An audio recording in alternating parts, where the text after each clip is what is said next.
Ces chaises n'ont pas la même couleur, parce que chacun a sa particularité. Certains atteindront leur destinée en devenant des médecins. D'autres atteindront leur destinée en devenant des apôtres. D'autres des prophètes.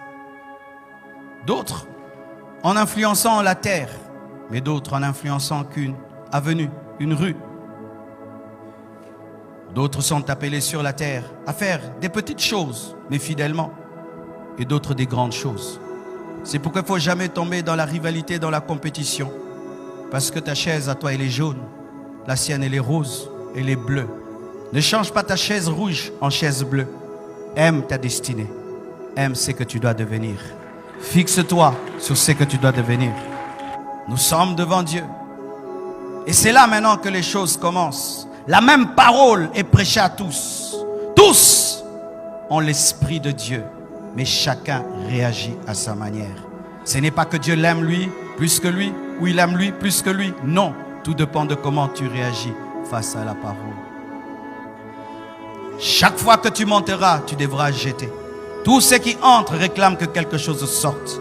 Toute croissance spirituelle réclame une montée et un abandon. Tu devras toujours abandonner quelque chose afin de monter plus haut. Vous qui voulez monter sans abandonner, ça ne marche pas. Il a dit, celui qui veut être mon disciple doit se charger de sa croix. Il doit mourir pour suivre. Car si tu ne meurs pas, tu ne peux pas suivre. Car sachez mes frères, que certains, votre problème, c'est seulement la bouche.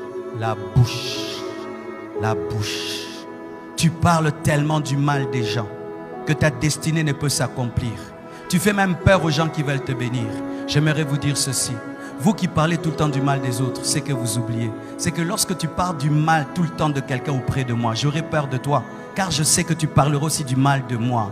Tu parles du bien de moi parce que je suis face à toi. Mais si tu parles dans le dos, tu parleras aussi dans mon dos parce que toi tu parles dans le dos.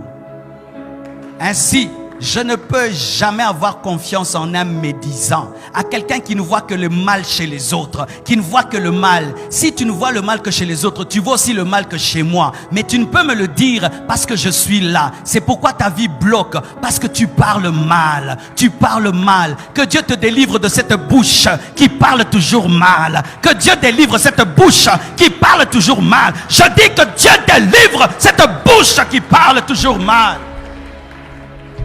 Pourquoi tu ne cherches dans les autres que le mal? Pourquoi tu t'approches des autres qu'avec un bic rouge? Pourquoi tu t'approches des autres que pour voir le mal? Mes frères et sœurs, aucun homme n'est un démon. Dans tout homme, il y a une qualité. Il y a toujours une qualité. Mais toi, tu ne cherches que le mal. Vous qui êtes les amis des médisants, vous n'avez pas de sagesse. Celui qui pêche avec toi péchera contre toi. Celui qui pêche avec toi péchera contre toi. Le médisant n'a pas d'amis. Vous savez ça? Le médisant n'a pas d'amis. Parce que sa bouche est incontrôlable. Même s'il ne veut pas, il parlera toujours du mal des autres. Je dois être sincère. Sur le chemin de la croissance, il y a des moments difficiles. Moi, j'ai eu des moments difficiles. Mais quand j'ai commencé à servir Dieu, j'avais gardé quelque chose. Mes frères, j'avais gardé la haine contre mon père.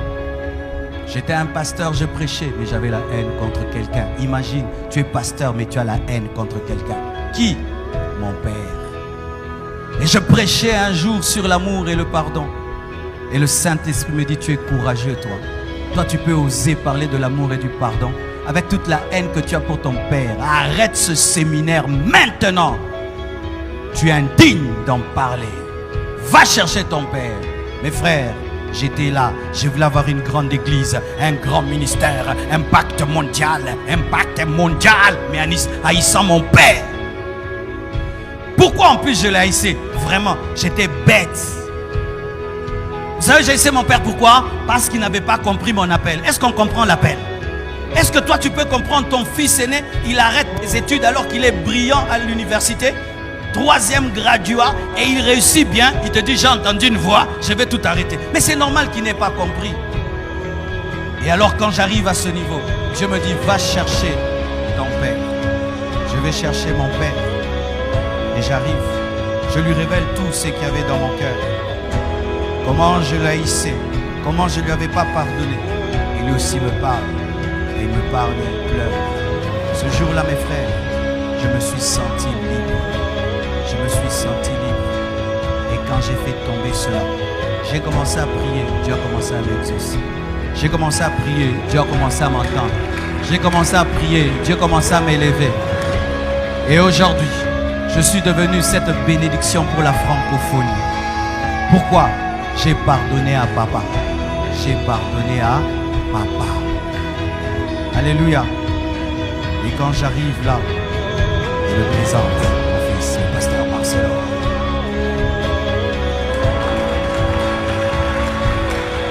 Et je suis là ce dimanche, je prêche et le Saint-Esprit ne me dérange pas.